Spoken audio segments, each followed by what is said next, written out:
酸化炭素を肺に届け、酸素を受け取り体中の細胞に届ける。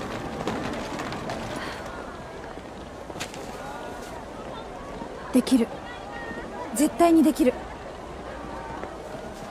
よし。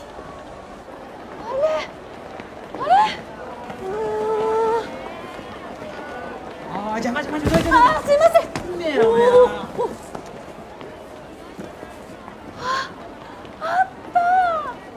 こが静脈で。よいしょ。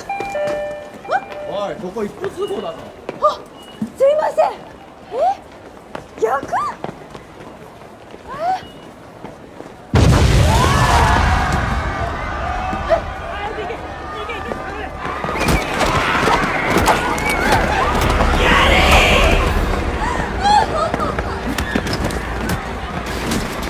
今日からこの国は私たちのものよ。邪魔な住民どもは全員殺してやるわ。